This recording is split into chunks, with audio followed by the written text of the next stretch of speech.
That number will be shown, but I'll tell you it's 302-2170. So jot down your notes and whatever questions.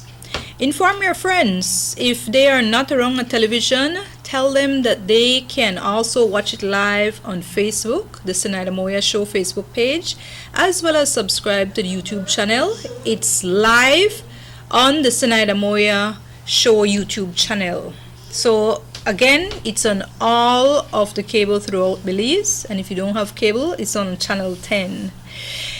All right, we're gonna get into the meat of the matter. It's a gender policy, and I want to ask Mr. Menzies, what exactly is the gender policy, and share with us some of the issues that the church has as it regards the gender policy in its current form.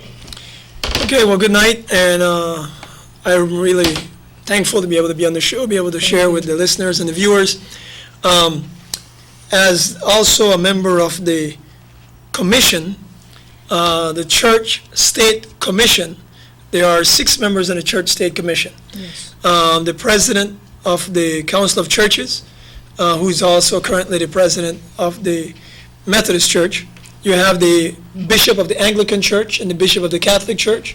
You have the president of the Evangelical Association of Belize City. Yes. And you have Pastor Lance, who is the president of NEAB, National Evangelical Association of Belize. So, and myself, I am the president of the Alliance of Ministers and Leaders, which we are a 99.9% Spanish-speaking organization in Belize. This gender policy, many people have seen my car driving around Belize with a coffin on the top. Like, have any of you seen my coffin? No. Okay, we had a driver with a coffin. It says, gender policy dead on arrival. And how interesting, actually, Z, we actually got our first coffin right here in Orange Walk. It was a real coffin. Wow. Brand spanking new coffin, and we put a sign on the side, gender policy dead on arrival. Okay. And then another pastor actually helped us out, and he made one. And all we have is something around it. It's not really a coffin, just a box, Yes. around it. But as far as the gender policy goes, gender policy is actually written, think about it, the National Women's Commission revised National Gender Policy 2013.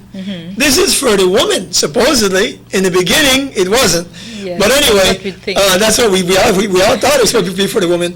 But again, we were talking earlier about this. The question is, to understand something, you must understand the root. Where does it come from? The gender policy comes from, it's basically funded by the United Nations Development Program and the United Nations Children's Fund. So this is where this thing comes from. A lot of stuff that we're going to share, you'll see it's really not Belizean at all. It's totally foreign to us, and therefore in violation of a lot of things that we believe in, especially our Constitution. But the crux of the original gender policy, meaning the original revised gender policy of 2013, there's a lot of mess in there. But I'm glad, I'm so thankful you're bringing this up tonight, because we just finished revising the revised gender policy. Again, it's only what we're requesting to Cabinet, and so you folks that are connected to Cabinet members, please voice your opinion, please, because we are submitting a change. The only problem is that's been very specific. Our chairman has been very clear, Minister Faber, Deputy PM. He said the gender policy is already in effect. It's in action. They've been using this thing since 2013.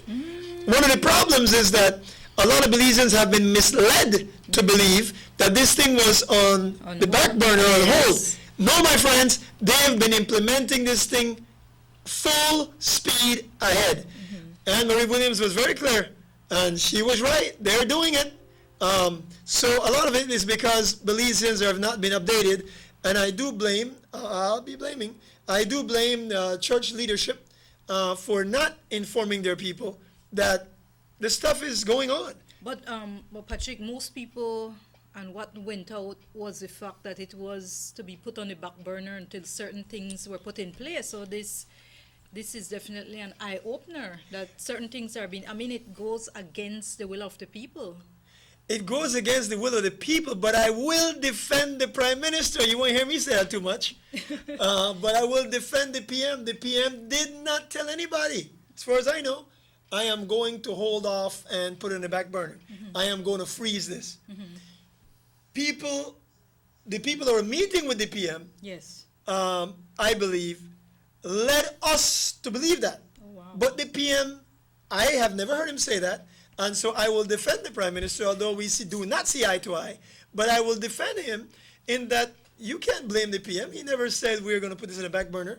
People were saying that, and we were out there. We did a lot of things. We did a 21-day occupation, Glenn, in the National Assembly Plaza, Independence Plaza. We did a 40-day occupation, and all these things was to bring attention to what was happening. Yes. The reality is we were the only ones out there. We didn't get much of maybe 1% support from the rest of the church while we were occupying out there. So that's why we are where we are. Some things we need to talk about in a few once we get in the crux of the matter is the fact that the Constitution preamble is really violated by the gender policy. And then we get to the question of Anthony Scalia, who was the jurist in the U.S.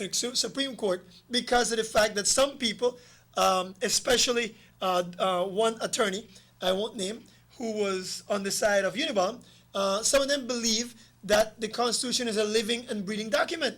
I don't believe that. And that's why they can just reinterpret it for what they want.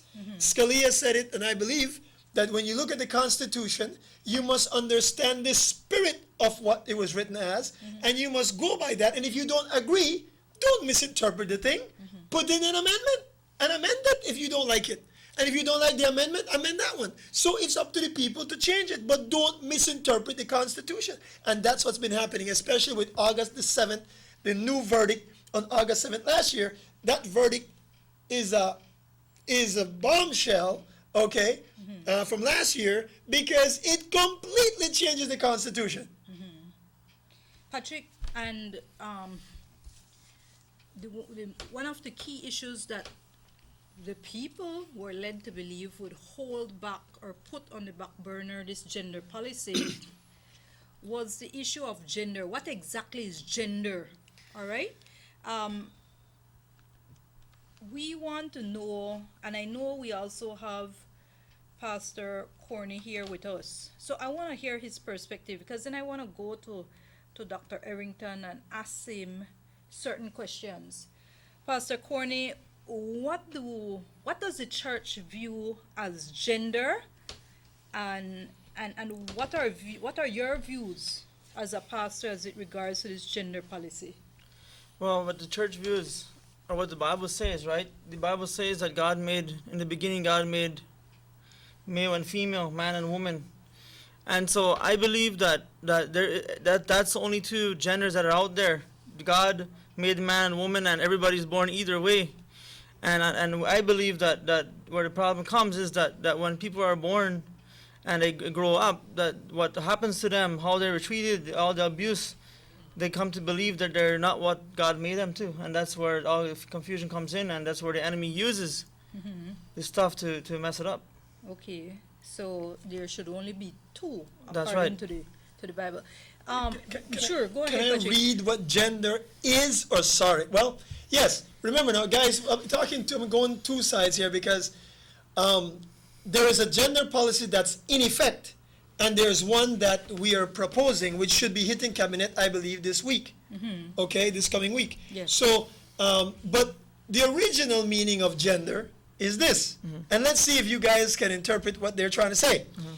Gender is the socially constructed roles allocated respectively to women and men in particular societies and in particular historical and cultural contexts. Such roles and the differences between them are conditioned by a variety of political, economic, ideological, cultural factors, and are characterized in most societies by unequal power relations. Whew, can I breathe? Guys, did you understand that? Because most people don't. That's The a reality long is, mouthful. right, what they're saying is that gender is what you want it to be. Yeah. Okay? And it's the socially constructed role. If in your society you decide that a man should dress and look and act like whatever, that's what gender is. And a woman should look, act, and think like whatever. And the political thing makes a difference too. And the economic factors and the cultural factors make a difference on what gender is. But you mentioned something earlier. You said God made male and female. Well, that's sex. And the argument is there's a difference between sex and gender. Now, in many places, and we were brought up in Belize, and we were basically taught that sex and gender is used interchangeably. Yeah. Even in the US, it is used in many, many, many, many documents interchangeably. The PM originally had stated that for him, gender is male or female. Yeah. Even the PM had stated that originally. Okay, so now we are at a point where that changed. So anyway, all these arguments that we've had, gender now supposedly mean, we are proposing, let me be clear, we are proposing that gender should mean male, I think it's page 9, male or female only. That's what we are proposing that it means. The interesting thing is, this is what the church proposed. Here you go, recognizing, I don't even say it, recognize that gender refers to the two sexes, male and female. Suppose that's what's here. Yes. But when you went back, in the back, Yes. these guys were so intelligent over there at the Women's Commission that they left the meaning, this same interesting meaning, Yes. in the back, in the glossary. So if you saw page 9 and it said that it means two sexes, male and female, you think, okay, I'm okay now. Dude, go back and read the detail. Read the fine print. In the fine print, it meant exactly what's written there. So it's gender is whatever you want it to be. If you wake up today and you felt like a girl, you're a girl. You wake up, you felt like a guy, you're a guy. Just get dressed appropriately if you want to do that, and you're whatever you feel like you are. It's all up to you. Dr. Ellerington, as a medical doctor,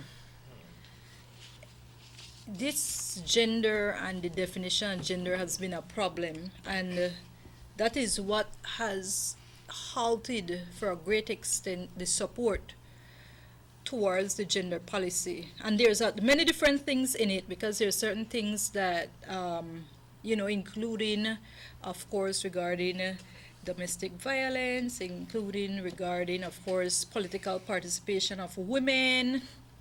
There's other things that you have advocates for, but that has been overshadowed. I mean, that has the gender and the definition and what is proposed has overshadowed these other areas as it regards to this policy. What, in your view, do you feel as it regards to gender? Do you feel that it is, in your medical perspective, do you feel that someone is born homosexual, that then gives a legitimate right for this gender policy and this gender definition to then be viewed as, okay, you're a male, you may be born male, but if you want to be a female, you can be a female. Should that be allowed? Is there a medical perspective that can state as it regards that? Even for a medical doctor, this question is a little bit difficult. Okay. Sometimes we try to stick to simpler terms rather than very, very long, exhaustive definitions, because sometimes you get confused in the definition. Yes. The way I see both gender and sex basically refer to the state of being either male or female. That's generally what it means, both of them. However, when you use sex, you tend to stick to the biological side. When you use gender, you stick to the cultural and the sociological and stuff like that. Yes. The difficulty that you will find, and we have no end of this in medicine, to be honest with you, particularly in pediatrics, because we get the babies as they come out immediately. Yes. And some babies are difficult to sex. Yes. If some are difficult, we have babies that have both type of sex organs. Yes. Okay. Both type, complete type. Yes. Gonads for male, gonads for female. So they have penis, they have testes, they have vagina somewhere, Okay. they have breasts, they have all kind of problems. So those are extremely difficult cases. But those When- are that's exceptional. those are rare. They're not common. They're very rare. Yes. But they are not uncommon, I mean, there are a lot of births every day. And those are just the extreme. You Extreme. have other ones that are milder, but you have Yes. oodles of them. Okay. So it's not something that we don't live with. Yes. Now, in the cell, each human being is made up of cells, as you guys know. Yes. And in the cells, you have the nucleus. The nucleus have the chromosomes, genes, and DNA. Yes. The genes basically are responsible for getting the proteins made. They have the code for the proteins, the amino acids. The proteins, they associate in different way the chemicals to become hormones, Yes. and those are messengers. The hormones have certain effect on tissues, how they develop. That's why the eye is different from the blood. They're both tissues. Okay. The eye is different from the blood is different from the heart Yes. is different from the brain. Okay. If you could imagine that when the sperm and the egg meet, Yes. they are both so small that you can't see them with your naked eye. And then they grow into something as big as we are. Yes. You could imagine what's going on. Yes. Anyway, the sperm, the way I like to look at it, that the sperm is still living tissue. The eggs are living tissue. They meet somewhere, then they go to the uterus. Once you have that zygote, when they meet, then Yes. they divide and grow. You have the fetus, and eventually you have the baby inside. Then Yes. the baby is born, right? Yes. But that baby is surrounded, that fetus is surrounded by hormones. That fetus can hear songs. Yes. Sometimes you think the emotion, all those things have effect on the baby. The hormones can be the hormones from the mom and hormones from the baby. Okay. Typically, the baby is protected in its own little sac, but Yes. it's a little bit more complicated than that. So that's why I mentioned that. Now, when that baby comes out, then the baby is in the environment at home first, under the influence of people. I mean, a baby that comes out can't even feed itself. That's right. Okay, so it's under the influence. Then as it gets older, neighborhood, school, friends, older still, college, things like that, workplace, acquaintances, all during that lifetime, you Yes. have influences. Yeah. Now, the difficulty comes in, like I mentioned before, we see different patterns in these kids. We see kids that display different behavior, completely different. And that's the diversity that you have as human beings, There are no two, even though there are 7 billion of us, there are no two individuals that are identical. Yeah. Even identical twins have Twins. differences. That's right. Even identical twins have differences. That's right. So the diversity is the issue. Now, our job as medical doctors is not to pass judgment on anyone. And I'm not saying that anybody at this table is doing that. That's not what I'm saying. Yes. Whenever a baby comes out, we have to deal with what we have. We have to do the best for that child. Sometimes you have to do surgery, sometimes you don't. Yes. Sometimes you have to use hormones, sometimes you don't. But that's the reality of life. Yes. That's why when Patrick was talking about the coffin on his on his car, I looked up a little bit, because every day you hear about these coffins and different stories. There was actually a story about a coffin in the news, which was quite interesting. But yes, the gender issue it's a big, large problem that you have to solve.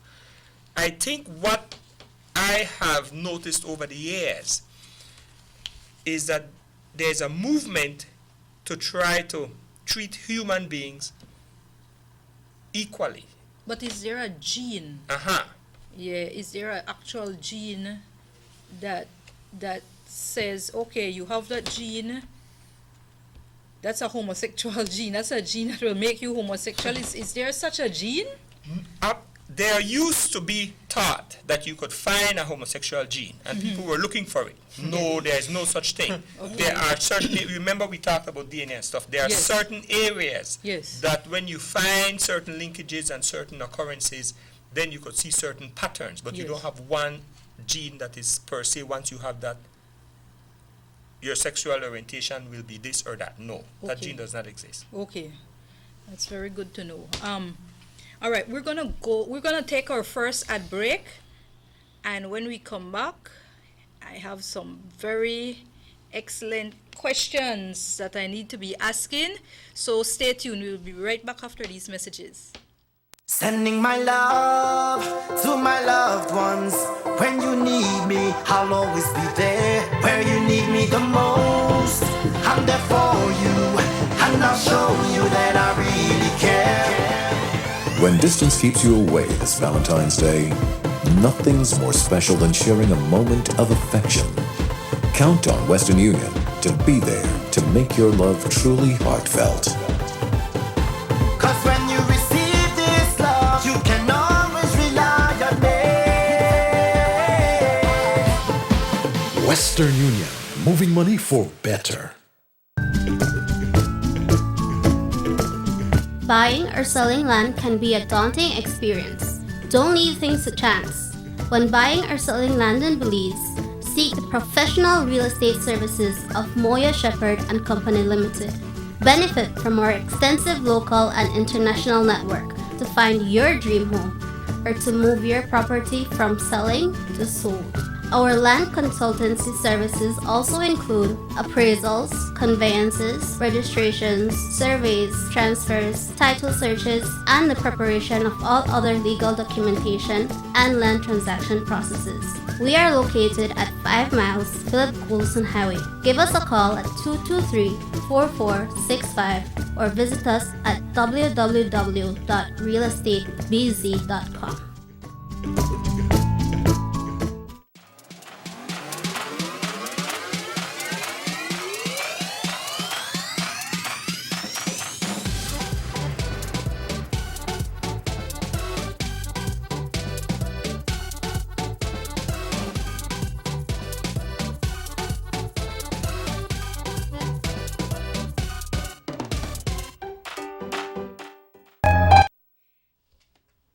Welcome back to the Zenaida Moya show.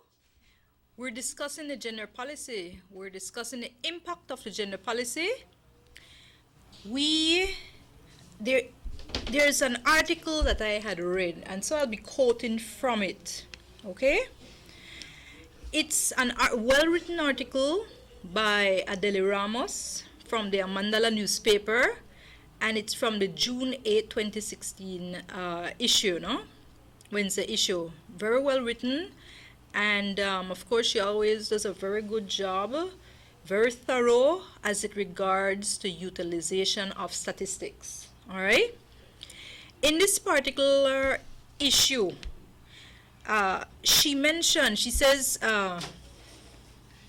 says over 31.9% of the men who have sex with men respondents. Now you have to understand, there was a study, and she utilized this survey 1,000 adults, all right, ages 18 and over, and this included 300 sex workers, 300 men who have sex with men in the Belize, Kaya, Orange Walk, and Stand Creek districts, the 4 districts where most of the HIV cases are usually recorded.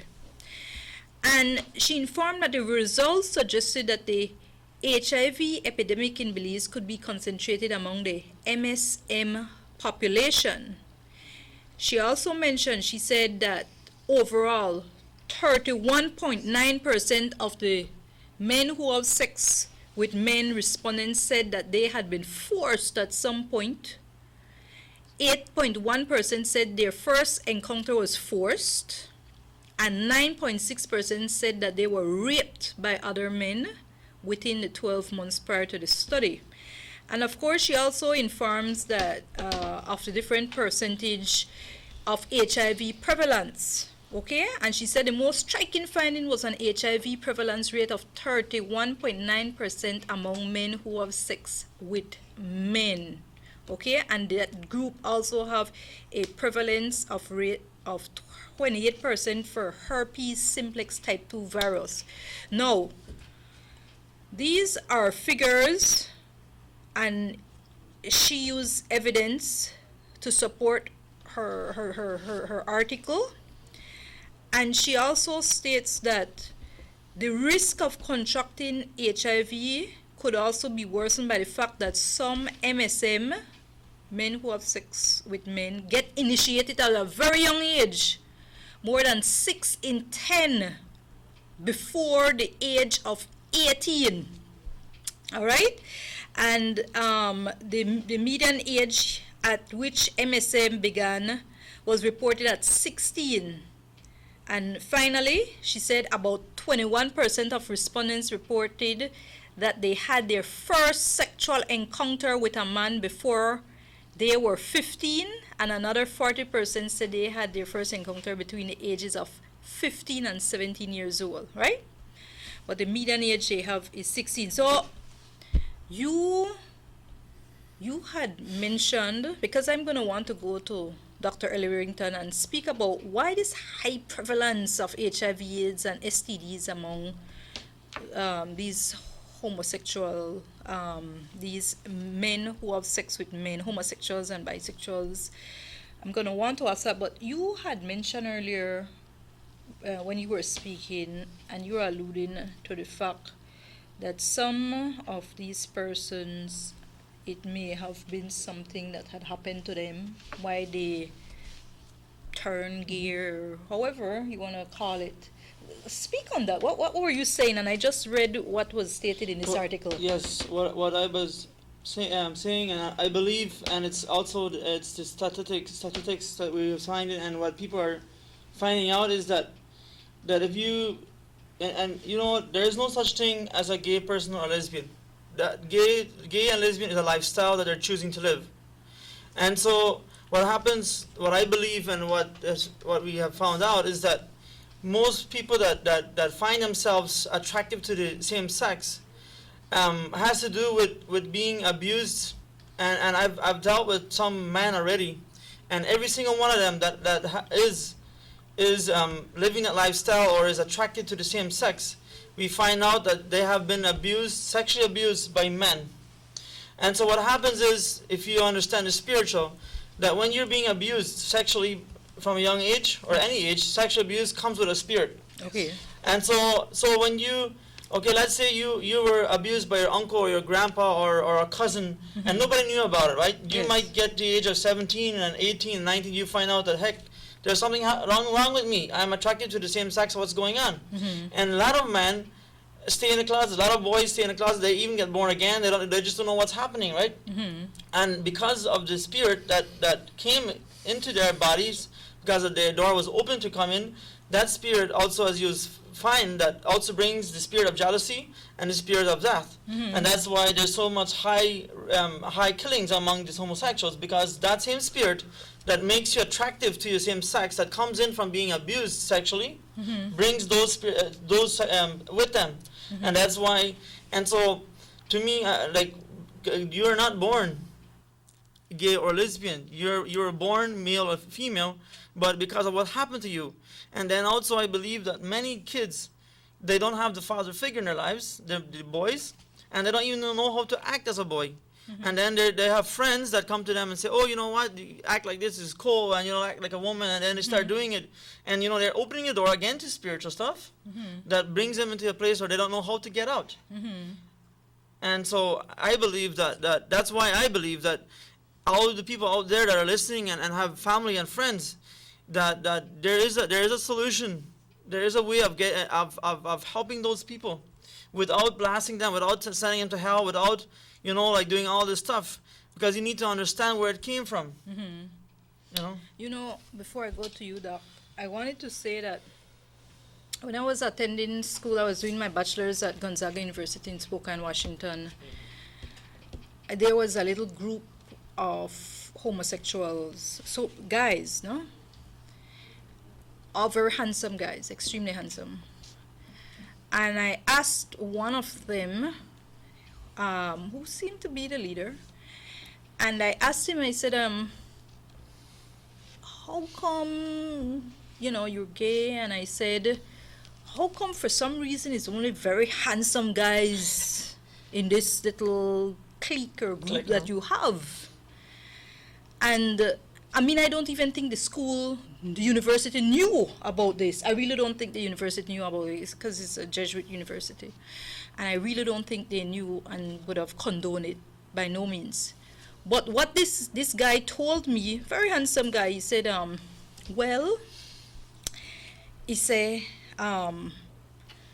of us are extremely handsome. He said it's easy to get a girl. It's easy to get a female because all of us are so handsome. He said, we go after those who it might not be easy for us to get. He spoke about the fact it's a thrill. It seemed to be a thrill for them to be able to, pursue that prey. And that's what that individual told me. All right? But what came out was the fact that he did not acknowledge being born gay, but what he acknowledged was that it was an acquired lifestyle. It was preferred. All right? And of course, I can speak on the issue with many of my homosexual friends and so forth who have told me similar things, no? So,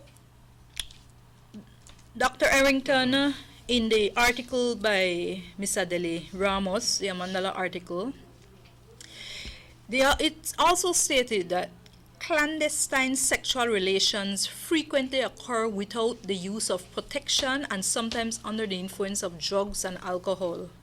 And of course, I had already mentioned that it stated that at that time, Belize saw HIV-related deaths peak in 2010. At that time, it was 110. Okay? Young, productive males were the hardest hit by the disease. And it also spoke about the unusually high rate of HIV infection in men who have sex with men, homosexuals and bisexuals. And a good portion of these men are also having sex with women while keeping their homosexual relations on the down low. And lastly, furthermore, some of those men were forced into their first encounter and some continue to be forced as adults. Now, this comprehensive report that she used and speaks of, she says, looks at the prevalence of HIV among at-risk groups in Belize and found that the prevalence of HIV found in MSM in Belize was the highest reported after the multi-center study in Central America, in the Central American region. Doc, why is it that HIV/AIDS, the prevalence of HIV/AIDS is the highest among this particular at-risk group? All right, that's an easier one than the topic we did a little bit earlier. Yes. When we advise patients, we explain to them that safe sex Yes. is basically sex between a man and a woman, a penis entering a vagina. That's what we tell them is safe sex. Yes. If it's a committed relationship, and sometimes you think it's committed and it's not. Yes. But if it's dedicated and it's just two people and no other parties involved, Yes. then that's really safe sex as long as one does not bring an infection to the table. Yes. Now, that's the ideal situation. Yep. That's the ideal situation. But as we had said before, you had people, adults, who had different feelings, who made different choices. Now, in the medical field, our job is to work with them. Okay. So you try to teach them whatever they are doing, you Yes. try to explain to them how is the safest way to do it. And this is why you see the movement to push condoms and things like that, barrier mechanisms. But we, in the medical field, we also encourage the responsible use. We don't believe that it's something that you should make available to, and this is kind of a little bit offline, 2-year-old, 3-year-old, 4-year-old, 5-year-old. We think that there's you have to have people develop mentally. Correct. They have to be a little bit mature to be dealing with certain topics. We don't think that they should be engaging in everything at every age. That's right. That's right. So I want to spread that out. So you could understand you have to work with that to make it useful to what we're talking about, okay? Yes.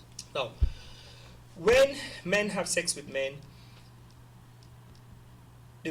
once you have compromise in the mucosa, and the mucosa or the skin, Yes. you remember you have a barrier. Yes.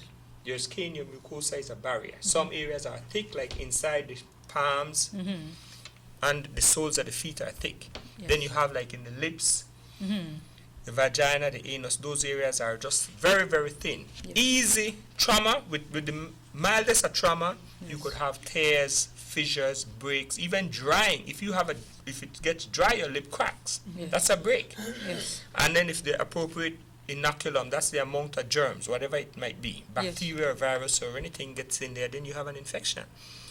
So because of the nature of men having sex with men, Yes.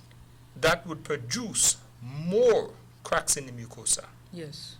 Then also you have to worry about if that activity is rough. And sometimes these people, like you said, they use drugs and they act a little bit outside of what, with the effect of the drug. So sometimes, and some of them do it for a challenge, like you mentioned with that group. Yes. So they have these behaviors that they, as adults, want to engage in. When the infection, HIV in particular, came out, not much was known about it. You need time to study these things. Yes. So it was in particular groups. It was in particular groups, and the incidents were high until it was figured out that, oh, this is what is causing it, and then you intervene. Yes. But it's not only AIDS that we saw that was high. All the other infections, all of them. I mean, Yes. herpes, gonorrhea, chlamydia, trichomonas, etc. Yes. If you remember, there were even talk recently about Zika virus in people. So, Yes. any of these viruses, any of these bacteria that attack the body, they don't care how they get in, Yes. as long as they get in. They don't care how they get in, they really don't. Yes. So if there's a cut on the cheek and they get in there, that's okay by them. But the nature of the sexual activity with men who have sex with men does create conditions where there is more mucosal damage. Yes. And that means that you have more mixing of fluids between two different individuals. Okay.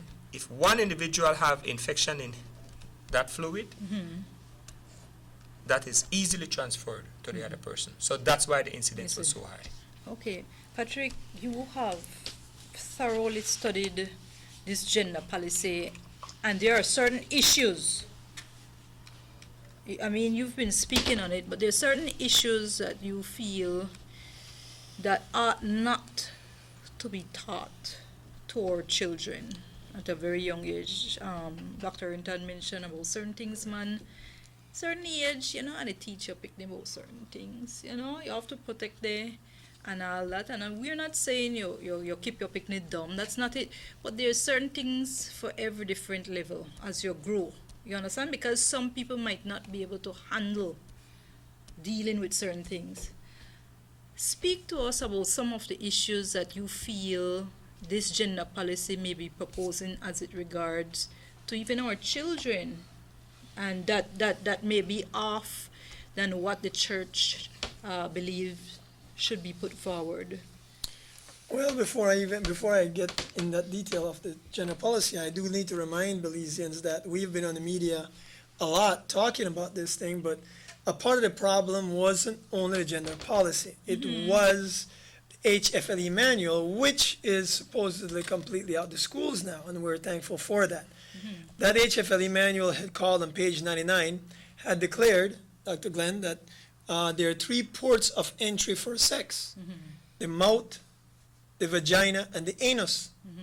Now, that is completely against the order of nature, but that is what it claimed, and that's for the kids. And so even that same manual was talking and teaching the kids in school, standard 3, I think is where they were at, in school, that it is okay to teach. We're talking about gender issues and about what gender are you. So they could, it gave a scenario. It said that this guy says, I would like to give a doll to my nephew, but I know that my brother may not be too happy about it. Now, it is not wrong for my little nephew to play with a doll, is what he's saying. Yes. But the problem is my brother. In other words, the idea behind the gender socialization, which is in the gender policy, is to re-socialize, to teach your boys and girls differently.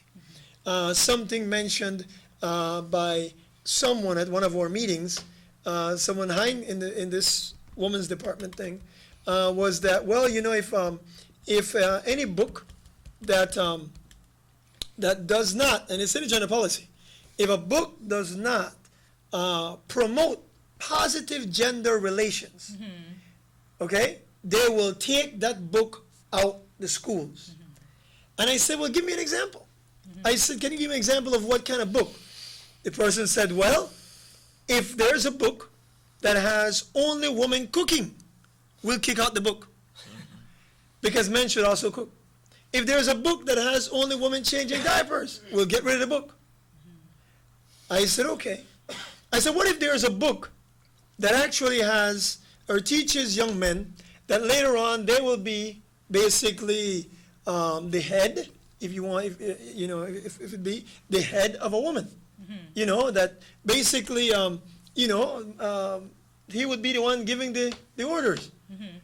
No, we'll get rid of that book. I said, that's the Bible. That's the Bible. And to be honest, I did not win this fight.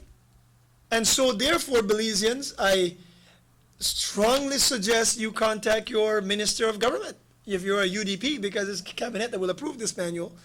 The reality is that I did not win this fight. And anybody with any type of common sense, in my view, can look at this and understand what it's saying. What it's saying is that, for example, the Bible teaches that man is the head, the husband is the head of the wife, even as Christ is the head of the church. That's what the Bible says. She's saying if a book teaches that, it's out. Okay, I don't need to go to school or learn rocket science to realize that the Bible is going to be gone. Now, the argument was, well, Mr. Menzies, that's not going to happen. We're in Belize. Hello, America didn't think it was going to happen either, but America has lost the Bible, and they've lost prayer. Why? Because they were lackadaisical. When they were getting hit with some of these things, I guarantee you that there were red flags, but no one paid attention. And right now, a lot of the senior church leadership in Belize, a lot of them aren't paying attention. And so this argument that I'm just sharing, simple in my view. I am from Belize, was raised in Belize. The core of my belief, I got here. I left at 17 years old. Now, this is totally wacko, but that's where it's at. Patrick, before you go on, teaching. How do the teachers feel about this? What's their view on it? Very good question. A lot of teachers are very uncomfortable with this. Like I said, I am thankful. Minister Faber was very clear. That HFLE manual is out. However, and I wish I'd give it earlier, one of the schools in Cayo was already teaching it. This is what the school in Cayo did. It told the kids, and I have proof, told the kids, he said, the HFLE manual calls for them to make 3 lines, 3 columns, and in 3 columns you put one male, female, and the other one is sex. Okay, and then you ask the kids in school, okay guys, when we say man or male, what do you think about? Oh, man, okay. What else? Oh, dad, okay, what else? Doctor, okay, what else? Husband, and they gave prince, and they gave all those things. Okay, what about woman? Okay, well, breast. Okay, well, that goes under sex because that is a body part, yes, right? Yes. So, and they keep on going, and so, okay, fine. Okay, now, teacher, switch the names on the top. Now make male, female, and female, male. So now the female is husband, dad, doc, prince. And the male is now princess, mama, and everything that is what they did in the school in Cayo. So guys, if you will swallow any government official's idea without paying attention, not saying just our government, I am also hinting and relating to organizations like the United Nations who commissioned this gender policy. When you listen to these folks talk, you must pay attention. You can't just believe, oh, well, you know, that's my friend, man. He went to church with me, you know, he gonna look out for us. Because what I've realized is that many pastors, senior leaders are ignorant of many of the things that I just shared. I have been flabbergasted. I mean, in complete disbelief at listening to comments made by senior people in different organizations in Belize where they are completely lost. They don't understand what for some is basic. Matter of fact, I mentioned it to you. And immediately you caught it. I mentioned it to an attorney. He immediately caught it. And yet some pastors, you mention it, and they don't get it. Yeah. All right, we're going to go to an ad break. And when we come back, we're going to discuss further the gender policy. Stay tuned. We'll be right back.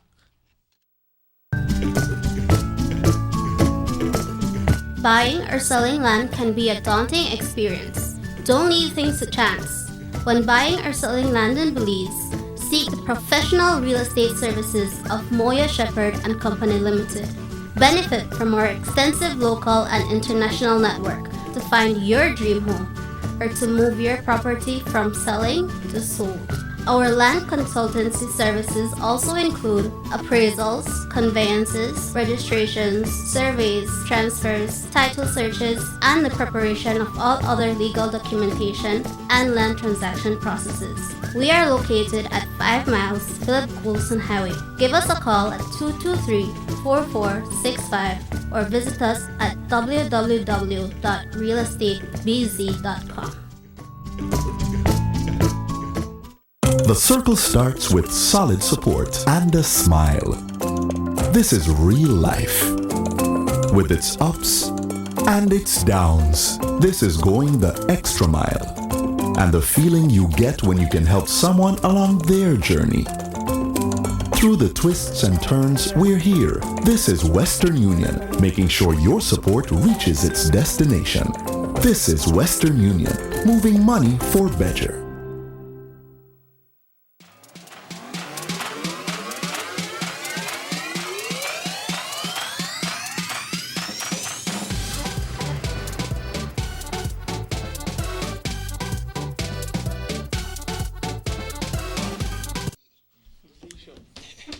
Welcome back to the Zenaida Moya show. We have with us tonight some very distinguished guests, very passionate about their views.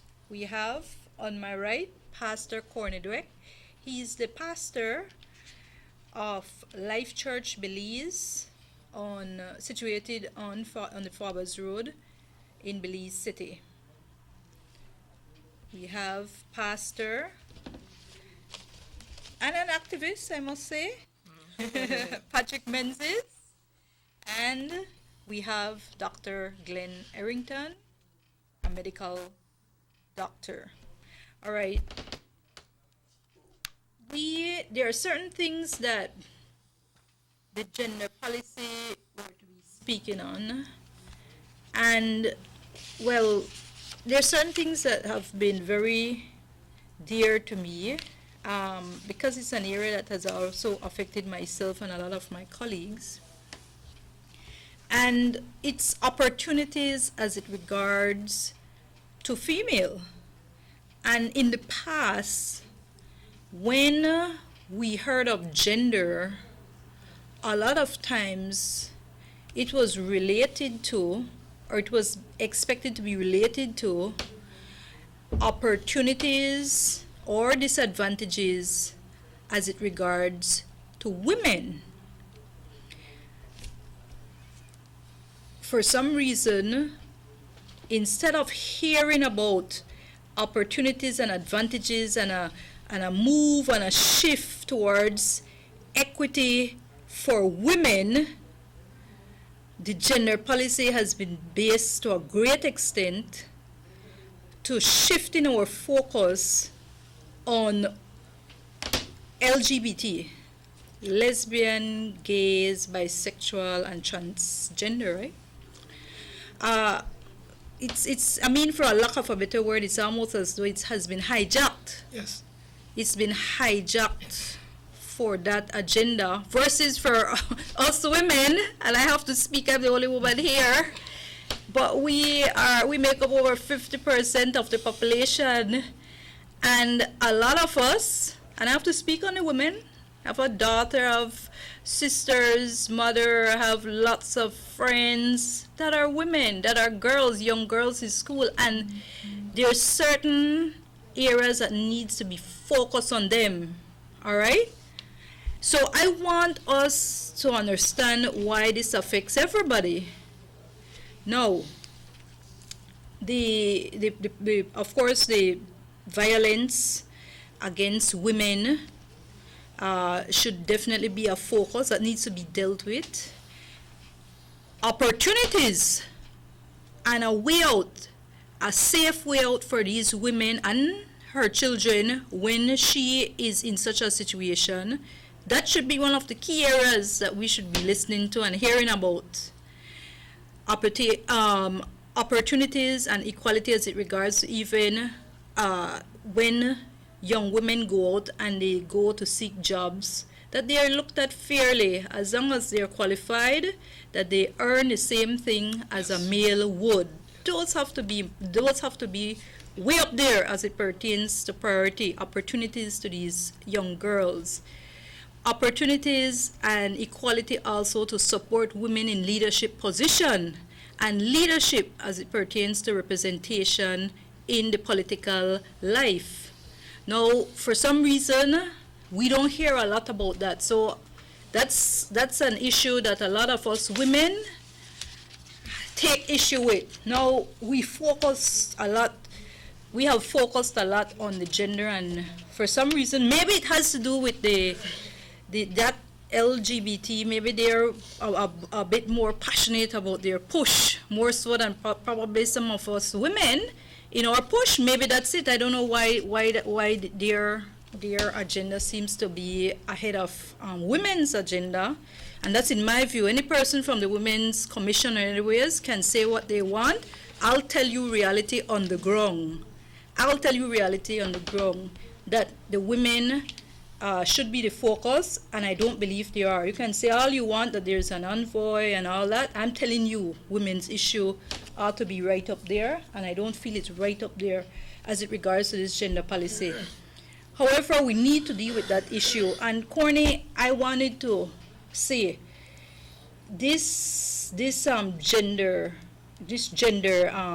homosexual lifestyle and so forth. Is there a way out? I mean, is there a way out? Because, like I told you, I have had a number of friends who were straight, very straight, male and female, and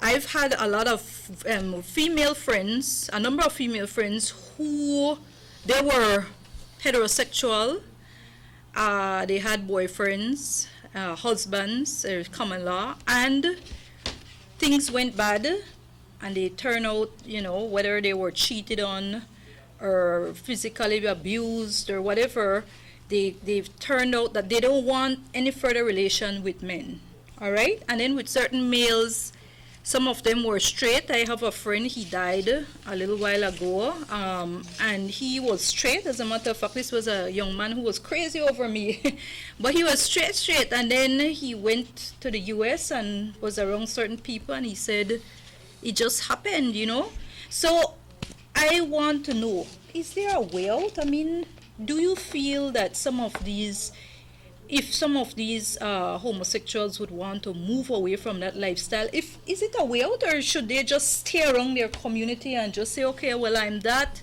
I have, let's say, if those someone was abused, well, I've been abused, someone, they use the term rape, some people would say boogered. Should I stay in it? Can I come out? What should happen? Well, definitely there's a way out. I believe that, like I said, that a lot of people become either lesbians or gays because of the experiences they had from young, being raped or being abused, or even in later years being mistreated by their partners the opposite sex, and they turn against it because they're hurt. And so if you deal with the hurt that created it, deal with the root, that why, if you close the door that brought in the enemy, brought in the spirit that causes you to have an attraction for the same sex, then you can go away. It's not gonna, you're not gonna fall asleep one day and next morning wake up and it's all gone. Probably not. I mean, or God is amazing and Jesus can do all that if he wants. I'm not saying he can't do a miracle, but it's something you have to make a decision and say, you know what, I'm gonna seek help. Yes. I'm gonna go and fix first. What you need to do is you need to deal with the issue, deal why it happened. And I know a lot of people are ashamed of what happened to them, And I need to tell everybody that has been abused, that has been raped, that has been whatever, that has caused you to go to get there. I'm just telling you, you know what, don't be ashamed of it. You know what, we all have gone through stuff. And the only way to get out of it is to deal with it heads on, and get a pastor involved or somebody who can help you to deal with the root of the issue, get your heart healed, and then you can then that's the first step of getting out of it. And then there's some of your lifestyle. You have to make some changes in your lifestyle sometimes, probably because there's some stuff that you have learned behaviors, right? But then once you've dealt with the hurt that was created, the curse that was created, the spirit that came in when you were abused, when you take care of that, then you have the first step out of it. And I have seen people, and we're like just recently that there's somebody like that, right? And I'm telling you, all you out there that have that attraction to the same sex and are living that some homosexual lifestyle, you are welcome to come to our church. You're welcome to come to Life Church. We will never condemn you for decisions you make. We'll never condemn you. Do I agree with it? No, I don't. However, when they brought this woman that was caught in adultery, when they brought the lady before Jesus, he said, the person without sin can cast the first stone. So I will never condemn you. I will love you, and I will love you like Jesus does, because the Bible says in Romans that the goodness of God leads people to repentance. So when we love the persons, we love the people, we don't have to agree with their lifestyle. That's why they need to understand. There is no such thing as a gay or a lesbian. There's male and female, and people living the lifestyle of gay and lesbian. When you understand that, then you can love the person, but not agree with their lifestyle. And when you understand that, you can love everybody. And so there is a way out. It might not be the time it takes might be different from one person to the next, but there is a way out. If you you know what, if you surrender your life to Christ, it's going to be even faster, right? But there's a way out, and I'm telling you, anybody that's in the Belize City area, come out to our church. We are going to love you for where you are, and to becoming who you're meant to be. Yes. And our slogan of the church is loving people into their destiny. Patrick, economic opportunities, we spoke about the men who have sex with men, and the fact that some of them have taken on this as a job, as a professional, and the fact that I believe it's been proposed that it would be regularized, that would become a profession. They call it a vulnerable group and all that. Speak to us on that, and then also speak to us on, again, opportunities, economic opportunities that the gender policy is speaking on or may not be speaking on. Why I say that? Unemployment is a big issue in Belize, huge. And I believe that should be one of our main focus. And when we speak about gender, we know that unemployment is on male and female, all right? But of course, female is their hardest hit, and a lot of times they're single mothers. Does the gender policies speak on any opportunities? Are there any further policy that will help in such a situation? any programs? Is there anything, any legislation, anything at all to uplift women in that field? Right. Well, Even the male. well, I would like to say that the gender policy, the original gender policy, was, I would probably say, 70 to 80% geared at bringing us homosexuality full-fledged on behalf of the Women's Commission. After the churches got involved and were pushing and pressuring, we now have a proposed gender policy. I want everybody to understand that the gender policy with all the homosexual stuff is in effect right now. But this proposed gender policy change should be going to cabinet this coming week, hopefully. Now, in the original gender policy, I know you asked about the economic side. Yes. In the original gender policy, the only economic side I can remember is the fact that they were looking at regularizing sex workers, where I guess government can get paid taxes on the profession of being a male or female prostitute. I mean, big demand for them over there in San Pedro, different areas of the country, because you got all the foreigners come in, and big demand. So that was the original. As a matter of fact, I think it was so funny when, I'm not sure who said it, was the PM or who was, so I'm not going to put a name. Someone said, well, it was a mistake because they were taking out all this stuff about the sex workers, but they left one of them in. Then they said it was a typo. You mean you had typos in 3 different areas? Come on, my brother. So these are some of the issues that came up. But now, yes, I believe that there are some things. I believe that it was the evangelicals that brought up some issues about, hey, what about, we need to talk more about employment and stuff like that. So there's not enough time to even get close to covering this issue. But yes, I believe that there's some things that we are proposing that they look at on behalf of women. This is the Women's Commission. We agree 1,000% that this should be looking at the fact that equal work for equal pay. Yes. It should be looking at the fact that if you are qualified for a job and so am I, your sex do not determine that if the job doesn't require that. Yes. I mean, if we're talking about going out there and cutting, and hauling log or whatever, then they were more stronger. Yeah. You follow me now?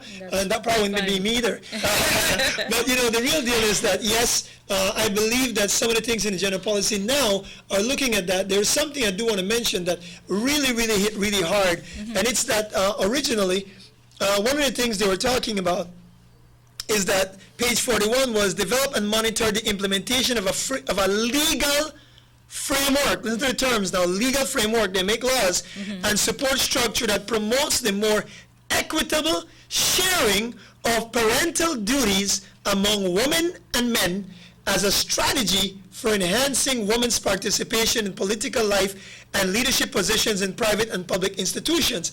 Now, if you just hear that, it sounds good. But get in the nitty-gritty. Here we go.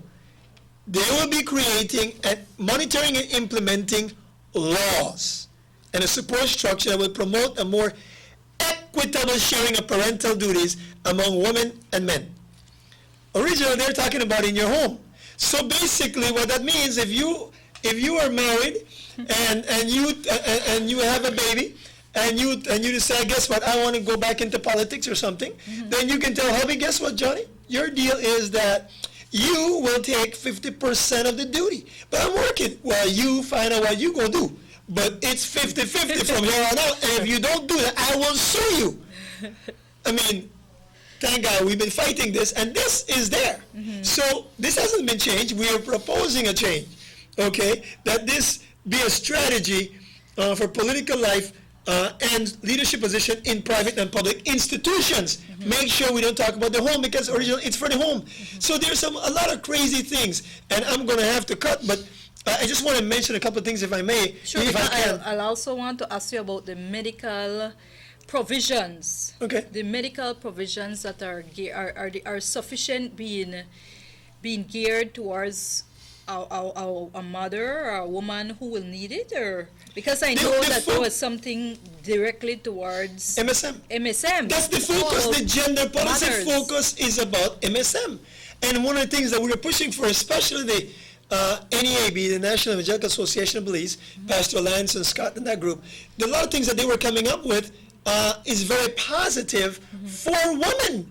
because that's what this thing is supposed to be for. So I credit them for that. Yes. But the original policy talks about this, page 13. Use formal and informal measures to transform education based on gender relations in the family, community, and society. They're going to your family, okay? Page 4, paragraph 2. Boys and girls are the main ingredients that forges the opportunity. Come on, my brother. Main ingredients they were using, that was the original plan. Page 23, national gender policy would be enforced by all educational institutions financed with public funds. I had a meeting with some gentlemen today from a particular church denomination, and they're talking about their church schools. My news to you, if you go to a religious school, let me wake you up right quick. The August 7th, I believe it was, declaration, which I guess when we get a chance to touch here in Belize by in our courts, was very clear, mentioned even in Maria Rocha's case, if a church receives public funding, if that church school, you are no longer a religious school. You are now secular in nature because you have the people's tax money. So therefore, if you're saying you go to a religious school, no, you don't. You go to a secular school because you get funding from government.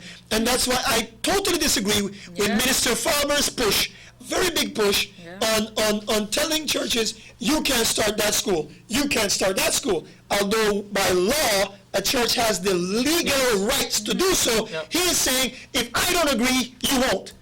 Not in my, don't let me get excited. Let me get excited. Anyway, let me stick here. Go ahead. Okay, page 23. Elimination of gender references from textbooks in primary and secondary school. No gender reference. In other words, it's bland. Okay? Bland. You won't have any girls playing with dolls and boys climbing trees. No. Girls should climb trees and boys should play with dolls. Hey, bland, okay? All right, page 26. Alignment of curricula of schools, primary, pre-primary, primary, secondary, and tertiary education with the gender policy. And this is in effect now. They're aligning. But you know, we marched on UB, and that's when the evangelicals broke with us, with the Spanish church. UB was planning to put in, according to what we were told by many people, but then they supposedly backed off, a gender department. Guess what? They said, Mr. Menzies, no, that's not so. It's just like the thing we were talking about earlier, whenever we went and we protested the Ambassador Moreno, who came here to Belize to teach us a lesson. And he said, I was wrong when we protested him. The good thing is that the exact same day, the VP at the time, VP said that that their role, that their priority was LGBT. The same day I was protesting him in Belize is the same day that Joe Biden, the Vice President of the United States, same day said that their priority is LGBT. Whoa. And then a few months later, what do we get? We now have a Petals group, which is the lesbians, and now we have the June 24th of last year, I think it was, when they flew the rainbow gay flag on the U.S. flagpole. I was so mad. I wasn't here, but boy, I tell you. Anyway, I want to wrap up. Page 26, legal mechanisms for homosexuals, etc., to sue the church, the school, and or the education system with legal help from government. The government will finance them to sue your church or your school.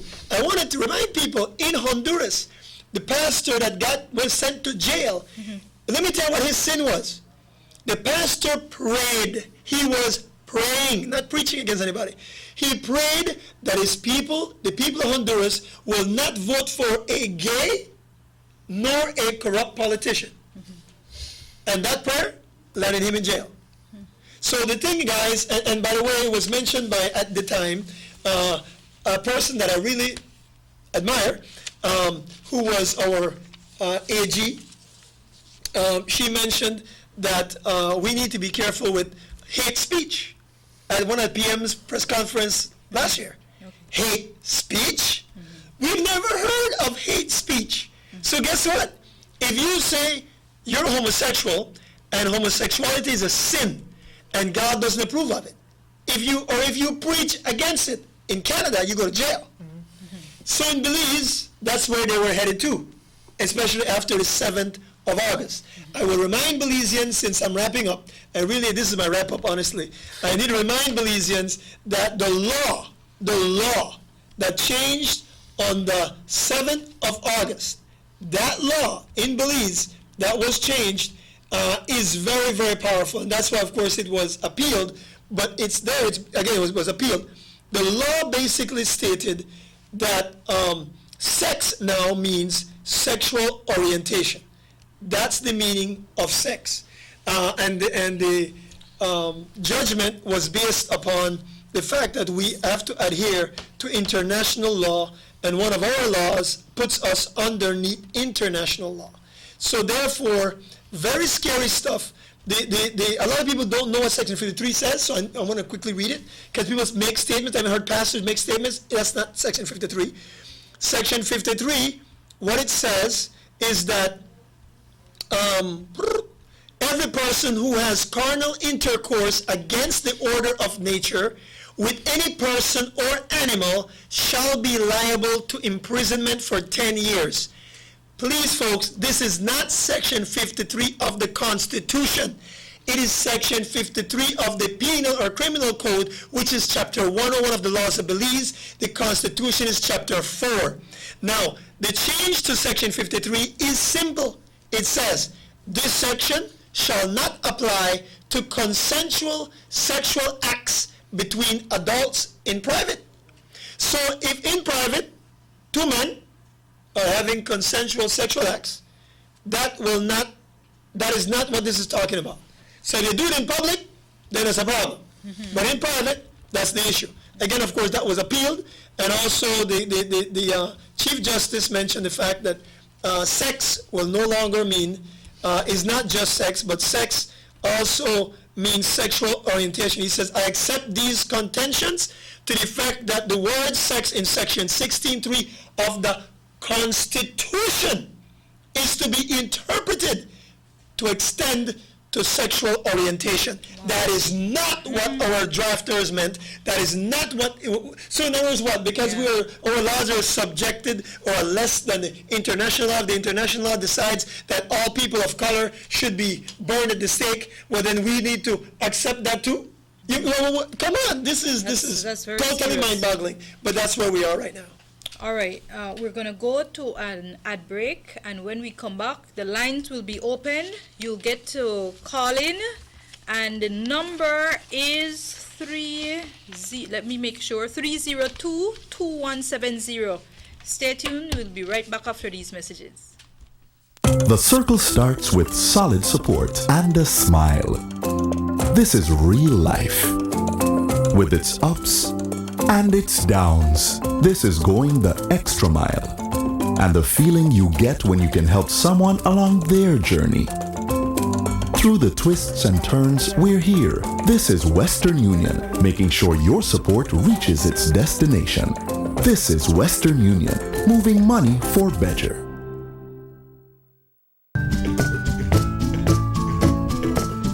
Buying or selling land can be a daunting experience. Don't leave things to chance. When buying or selling land in Belize, seek the professional real estate services of Moya Shepherd and Company Limited. Benefit from our extensive local and international network to find your dream home or to move your property from selling to sold. Our land consultancy services also include appraisals, conveyances, registrations, surveys, transfers, title searches, and the preparation of all other legal documentation and land transaction processes. We are located at 5 miles Philip Coulson Highway. Give us a call at 223-4465 or visit us at www.realestatebz.com.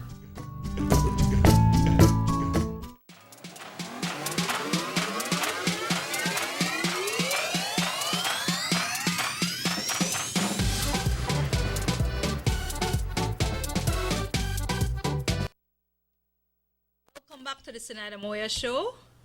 We've been discussing the gender policy and its impact on Belize. We've been examining it with a view to ensuring that whatever is proposed and whatever comes from it are in fact for the best of Belize. And I have to look out for women, because normally when you speak about gender and rights and all that, it used to be about women, girls. I want that focus back. As much as we have our sons and all that, there are certain areas that there has to be equality, and we have to move towards that. So I'm here, and I have to ensure that the lines are open, so feel free to call, give your comments, ask your question. Before we went to break,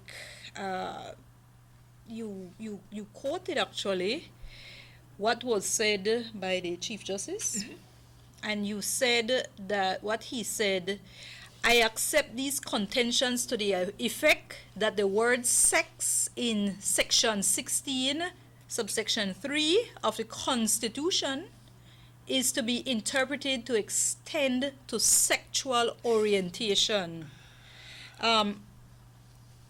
Dr. Remington, how do you feel about this particular section? Do you feel that sex is really sexual orientation? Well, the way we define sexual orientation in medicine is a product. Sexual orientation is a product of biology and social factors. And you had heard that a lot tonight, the variability in how much social factors are added to the equation, Yes. or how much biology is added. My side, I was dealing mostly with the biology side. Yes. But you heard the up and down. The issues with the court, as long as these things are in court, I follow what the judgments are. I mean, I leave the interpretation of the law to the justices. And I know that there are ways, like Patrick had said rightly, you could appeal further, or you could go and ask the legislator to change the Constitution. Those are the two mechanisms. Okay. But from the medical aspect, purely, Yes. we look at the product between biology and sociology. Yes. And here we have heard how significant sociology is, because you guys mentioned that extensively, and I kind of talked a little bit about the biological aspect, Yes. because we do see certain young cases that you remember in life. I think the way we look at life as physicians mostly, we think about the infinitesimal moment before the egg and the sperm meets. And then when they do meet, and then you follow that until the baby comes out, and then till death. Yes. That's a continuum along that line. Yes. And there's a lot of things that goes on along that line. But our job is to deal with the medical and the scientific aspect of that. And that's what we try to do. Pastor Corney, you have a church in Belize City, and you mentioned that it's open. It's open to persons. To a great okay, we have a call. Good night, caller. You're on live. Good night, everybody. Good night. Good Good night. Let me quickly contribute my 2 cents. Yes. Either you believe it or not, but man and the devil have from the beginning been violating and distorting God's creation and God's laws. And God has warned man constantly about the consequences of their choices. Yes. AIDS and gonorrhea has been from ever since. AIDS is the penalty for homosexuality, just like gonorrhea is the penalty for prostitution. In humans, there is only 2 genders, male and female. In males, we have an exception that God calls eunuchs. God makes eunuchs, right? And in females, you have spinsters. But in obedience to God's laws, there is no need to go to nastiness and filth, right? No need to go to abominations. God call it abomination and unnatural. Yes. The government needs to side with God, definitely not to side with the devil. Thank you. Thank you. Thank you very much, caller. Thank you. Yes. So again, thank you to that caller. When he called us and we didn't hear any feedback, and that's because he turned on his TV and radio. So thank you very much, caller, for doing so. And anybody else who calls, please turn on your radio or your television. Yes, Pastor Corney, you've opened up the doors, and I know Pastor Menzies have always done that as well. Right now, it seems to be, there's a bit of hopelessness sometimes in some of our youth, and they get distracted, or they want to. They want peers to be around them, and sometimes it's the wrong peers. Yes. What opportunity is there for young persons as we speak? Good night, caller. You're on live. Hello, yes, good night. Good night. Hello. Yes, good night. Yeah. Yes, good night. I was listening to the program, and interestingly, I heard Dr. Arrington saying there's the balance between biology and sociology, and it is true. But here it is. If it is sociology that creates homosexuality, it is sociology that creates murderers and drug users. So how do we countenance all three? So in the state we don't accept murderers, we don't accept drug users, so why then we accepting homosexuality? Well said. Because it's the same continuum, the mix of biology and sociology. Very good. Excellent. Thank you very much, caller.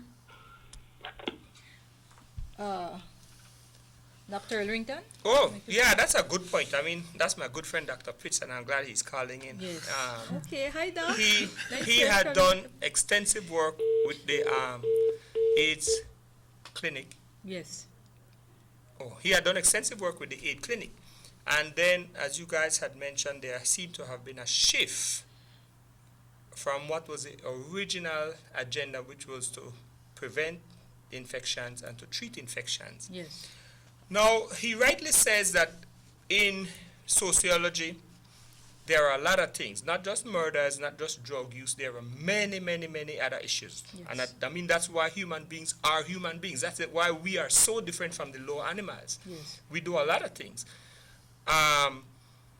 We go to school, they don't go to school.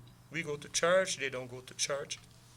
There are other areas in society that, for me, for example, one of the things that I worry about a lot is what is happening with the kids. I really believe that the focus on children, when you're trying to transfer knowledge in a formal setting like in the classroom, Yes, perfect. it should be age appropriate. Yes. And I think we shouldn't present them with everything. But yes, I would really want our system to be a little bit better so that we have much better scores on the PSC and the other exams. Yes.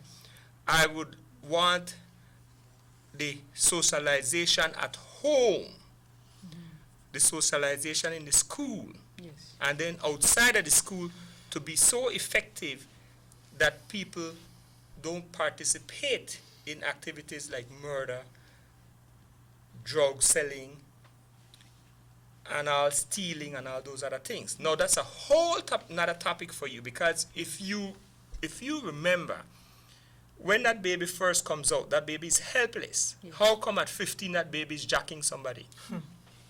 You see what I mean? So something went wrong there. And we in society need to look at all of those issues.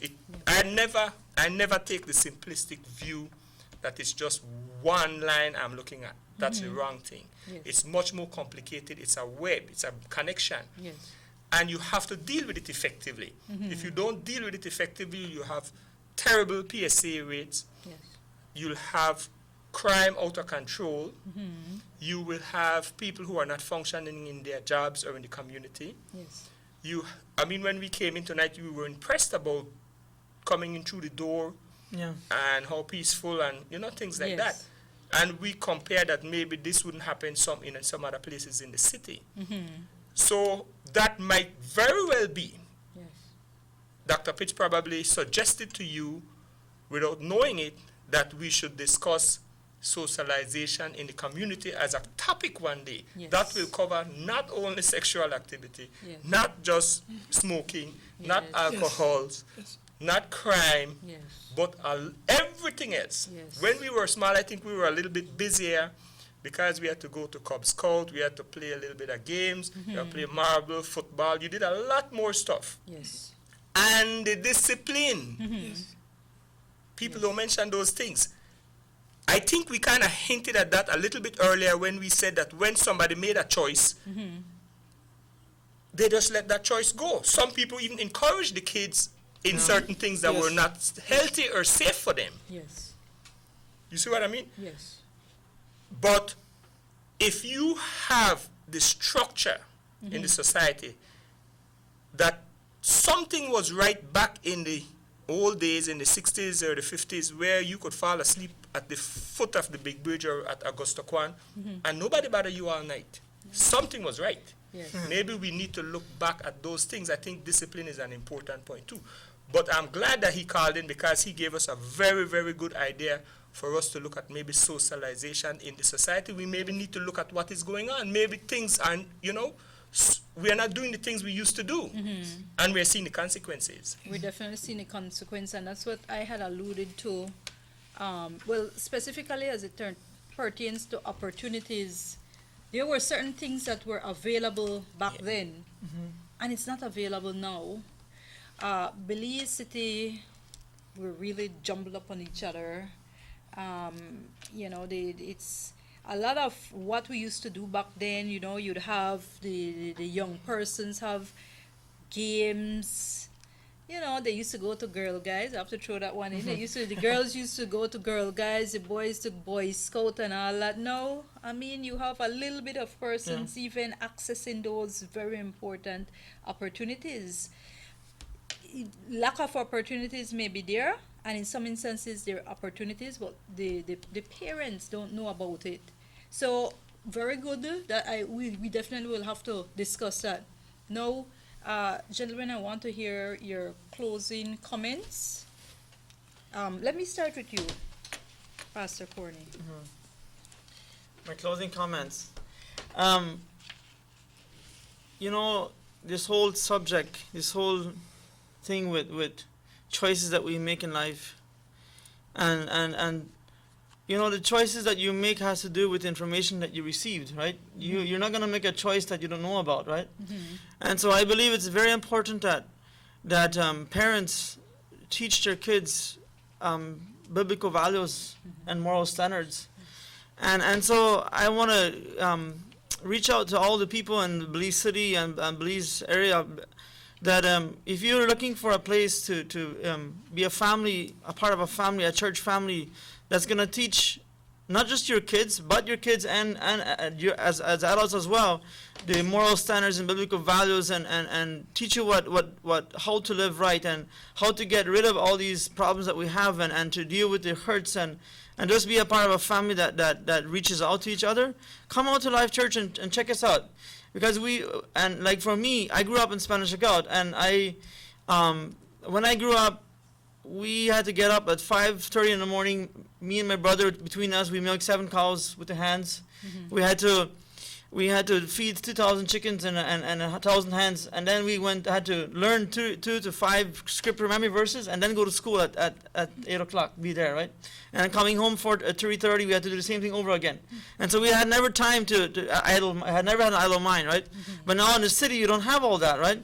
But that's why the church we are looking into. We're just new in the neighborhood, and always there's finances are limitations, right?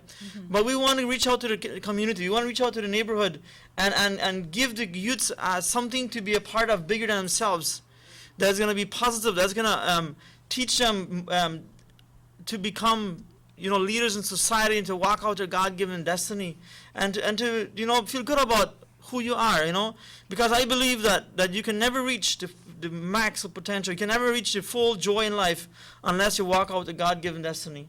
And we in Life Church, we want to do that. We want to help you to do that because we believe that everyone should have the opportunity, and without, like, my gifting is not for myself, it's for the people around me, and I believe everybody's gifting is for each other to make this world heaven on earth before we go to eternity. There's a program for youth. What's it called? Youth Shock? Culture Shock Youth. Culture Shock Youth? Yes. Okay.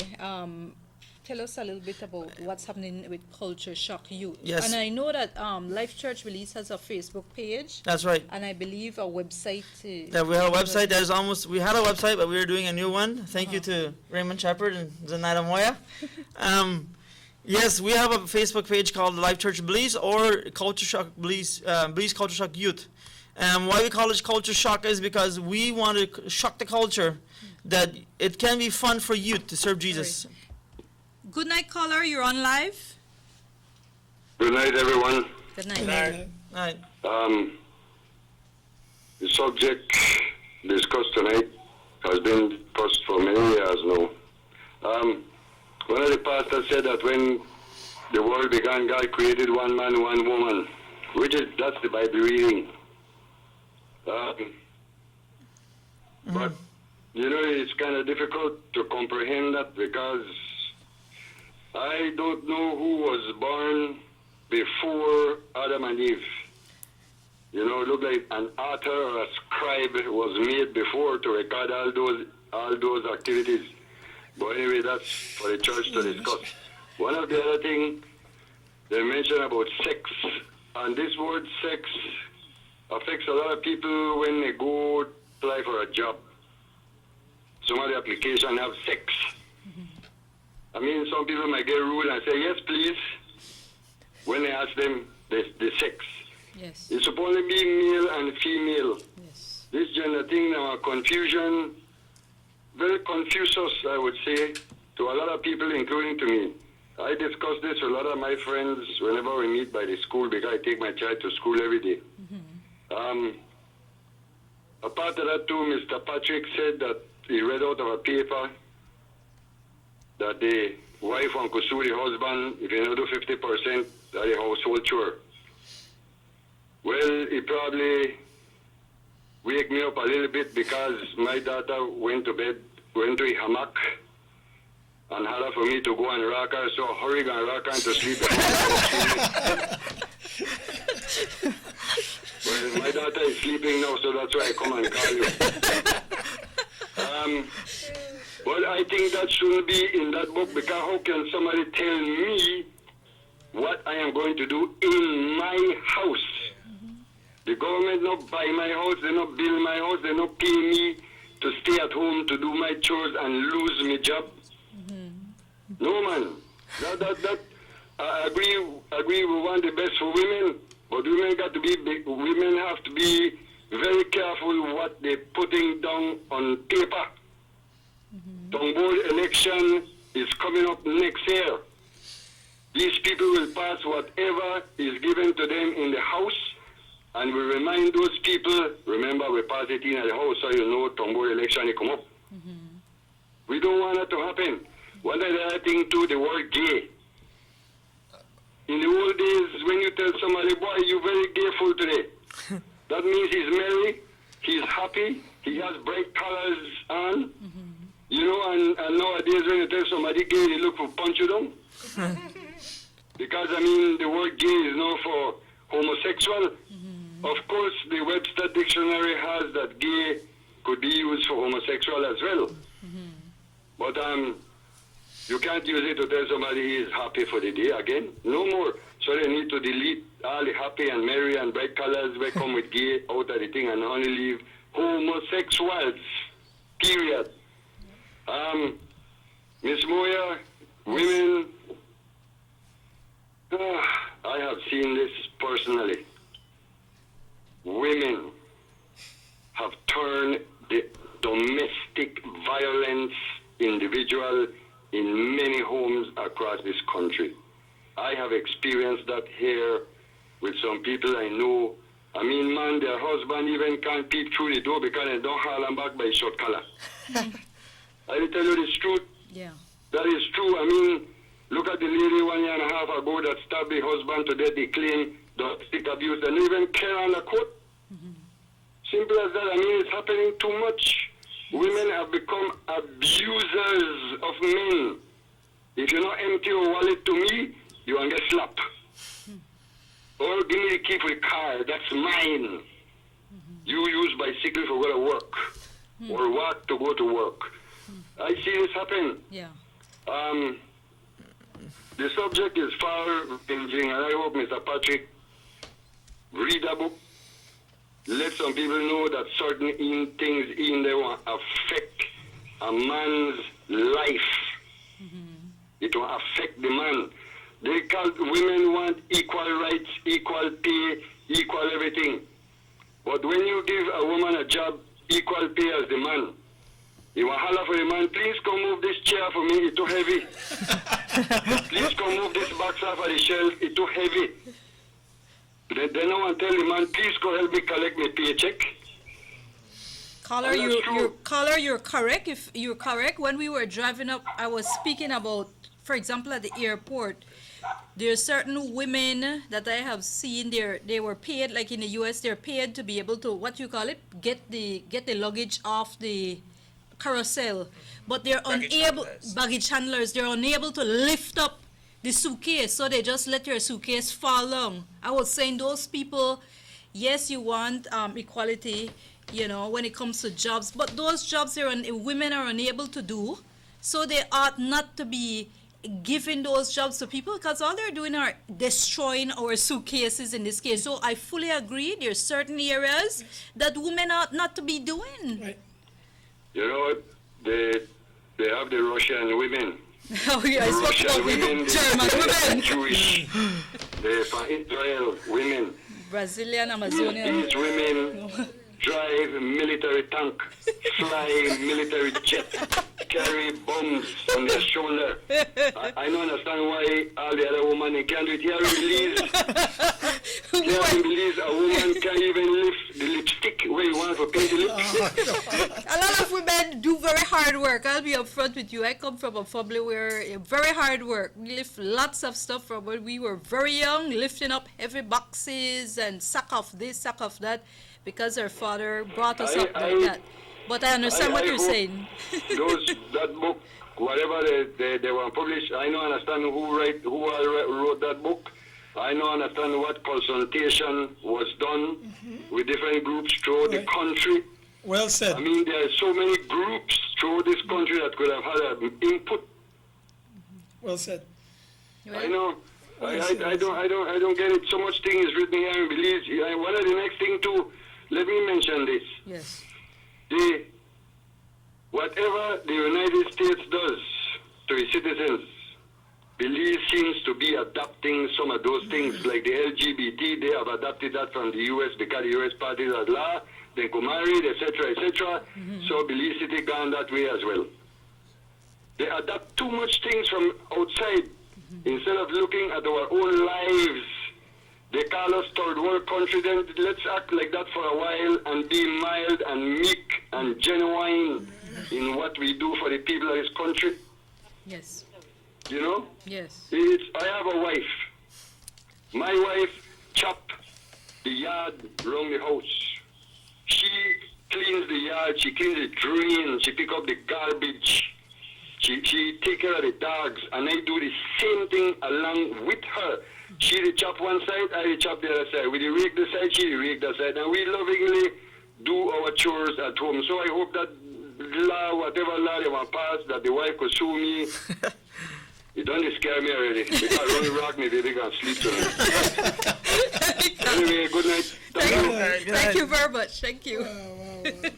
You know, the caller made some excellent comments, and I want to say, as it regards to violence against women, I know it's also against men, and the caller is quite right, because I know that in certain partnerships, relationships, certain households, it's the woman who is doing the domestic abuse. Yes. So that has to be said. And yes, I do know about certain instances, and that's why certain mechanisms need to be put in place, and there needs to be a focus, because if we are then seeing a focus, a shift towards that in certain areas and within certain maybe pockets of society, then that also needs to be looked at. Okay? You had already... Did you finish? You already I don't know. I finished? talked about the youth. I wasn't finished with the youth Sorry, yet. go ahead. Back to my youth. We started a youth group again every other Friday now because we don't have the leaders all in place. But it's not this Friday, but the following Friday again we're gonna have youth, 13 to 19 years old. We have we play Bible games. We have fun. We as we grow, we're gonna do more stuff. But I see a great future for the youth in Belize City. But it's gonna take some great strong leaders to do that, because the youth have made up their minds. A lot of them have engraved stuff in their heads how life should be, even though it's completely wrong, right? Yes. But I see a great future for the Belize City youth, and I'm telling you that if you live around Fabas Road area, or even anywhere in Belize City, check us out on Facebook, Life Church Belize, or Culture Shock Belize Youth, and link us up and see what we can do, because I can guarantee you that life is not worth living until you know your destiny. And I also want to say it's difficult for a lot of mothers, a lot of mothers who are single mothers who may have children and they feel strained that, oh my gosh, I'm gonna take, and there's single fathers, I'm sure, and it's difficult to take my young child. It'll be distracting. You also have a class, a little an area where the children are taught during that time. It's very good. My little Kelvin and Natalia attends it. So for the mothers or the single parents who may want to take their young children but feel like they don't want the child to disrupt anything, there's an opportunity for them to be able to learn from the Sunday school while we were learning in church, no? Patrick, you had already given your final comments, but if you have anything further. I just want to add something what the gentleman was asking Sure. about. Belizeans, I really challenge you to pay attention to the next cabinet or the results that get out of there. We will make the rounds if we can to the different houses on what decision was made. Some of these things we've appealed. Originally, the church had requested that gender refer to the two sexes, male or female, within the context of society. We fought that like crazy, and we've gotten rid of within the context of society, because that was purposely left ambiguous. And even a Harvard University attorneys were like, that was purposefully ambiguous. And so we got rid of that. And so we're hoping that the government would pass this policy. Remember, it's not a law. Yes. Laws are passed by the House. Policies are passed in cabinet. Yes. So therefore, and remember, they put it in action. And this thing is already in action. So very, very, very important that we know that. And again, Belizeans, this gender policy is some dangerous stuff if we don't back off from where it is. My brother mentioned earlier about what the Bible says, and I'm on board there. But I really wanted to share one quick thing as for the Constitution that we normally don't look at. And the Constitution gives us a lot of rights. And it says in paragraph D, whereas the people of Belize, in the preamble, recognize that men and institutions remain free only, or freedom is conditional. Conditional. It says only when freedom is founded upon respect for moral and spiritual values and upon the rule of law. If there's no respect for the rule of law, for moral values or spiritual values, constitutionally, we're not free. So if you allow anybody, any government, red, blue, pink, green, yellow, whatever they are, if you allow them to take away what gives us the moral and spiritual values, Glenn, you talk about it, Dr. Pitts called in, talk about the same thing. The reality is that social construct we need. And if we allow Americans or Europeans or anybody else we allow their philosophy to change and mold our change, we're actually violating the Constitution, which forces the government to protect our the exact wording I'm trying to get here, but in paragraph E, It says we require policy of state which protect the identity, dignity, and social and cultural values of Belizeans. Wow. That's what it says. We require that of the government. So, listen, their job is to protect our identity, not a foreign identity on us, our identity, our dignity, and our social and cultural values. Folks, let's stand together, let's stand strong. It's not a red or blue thing. A lot of red folks, blue folks, pink folks, green folks will believe the same thing. Let's not make it politics or politicize it. Let us keep it where it is. Yes. We must keep our country with dignity, like was mentioned earlier by Dr. Elrington and Dr. Pitts. We need to keep it there. Thank you. Dr. Elrington? Okay, I'll try to be brief. I always like to refer back to what the original meaning of the word politics means. And it goes to of the people. So once the people in the country wants to do something and then they get to their representative, and like Patrick mentioned, these things have to be moral, good spiritual, good social, etc. Yes.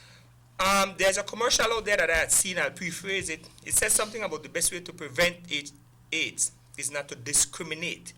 Now, from you had asked me to deal with the medical issues, and that's what I stuck to. And I didn't know that that was the best way to prevent AIDS. So my question had to be at that point, and I think you had mentioned it, and I said when Dr. Pitts had called in that he had also mentioned it before, that there might have been somewhere along the line where the agenda was hijacked somewhere. The agenda was hijacked. Maybe. So we have to look at that, and then we have to see if things could be put back on the correct base. You understand what I mean? Yes. Now, we were talking about maybe legalizing of sex. And then we talked about, or at least in my head, I'm thinking about the amount of money that Denver is making from legalizing marijuana. Those are social issues. I personally believe that it's healthier, even though you shouldn't smoke anything. I believe it's healthier if you decriminalize marijuana than if you, the sexual practices, I think, bring, promiscuity brings a lot of problems with it. But those are just some of the issues that I think we should lay on the table as we discuss. All right? Yes. Now, human rights is interesting because even you might have some social activities that are a little bit undesirable from medical points of view, like we are saying, smoking and getting drunk and things like that. But the society sometimes push you to do certain things. For example, you know that people use caffeine. Yes. Right. You know that people use alcohol. You know that people use tobacco. Yes. You know that the Amerindians chew the cocoa leaves. You know that people smoke. They do a lot of things. So you have to try to balance when people want to do something. When they want to do something, you have to balance, okay, what is their human rights, how you will build that in to what the society needs. Yes. And I think sometimes when they talked about that guy who called in about he doesn't want any to bother him in his home. That was very good because it comes to the issue about what happens in the home if it's not harming anybody else. The thing that I think most people get upset about is if what you and Dr. Pitts had been saying, that the agenda has been hijacked.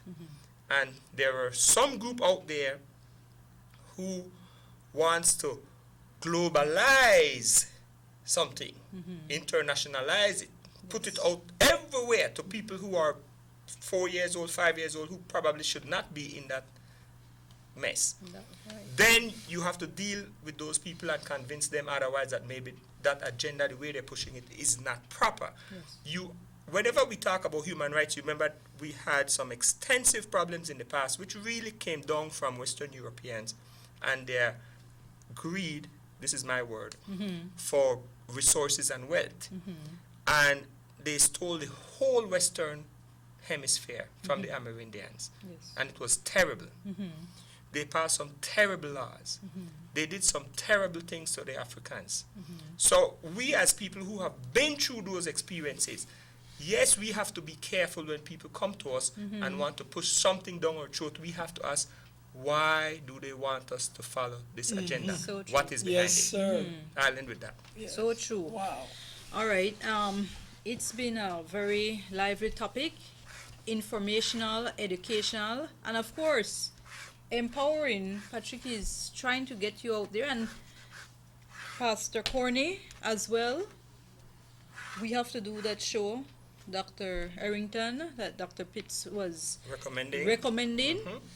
So definitely empowering. We want to thank our viewers and our callers. The show will be repeated tomorrow, Thursday, and on Monday at 4:30 p.m. right on Norte Vision channel.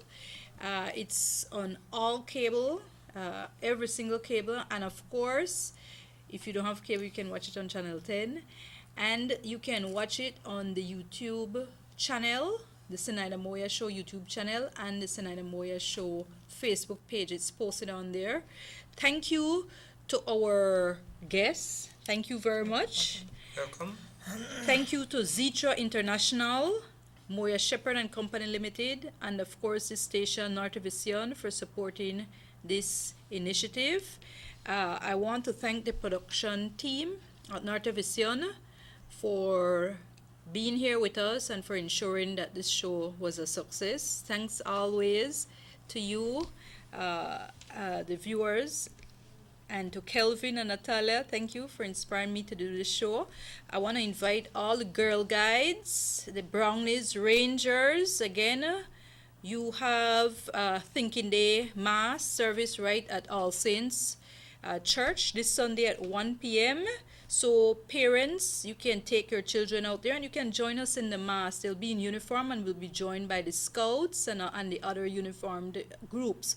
So be there and look out. There's going to be a route that they'll be walking towards when we go to the Girl Guides hut that's right next to the Anglican Cathedral's the church, no? So thank you, and until next week, Wednesday, right here at 8 p.m. Have a safe and blessed week. God bless you all.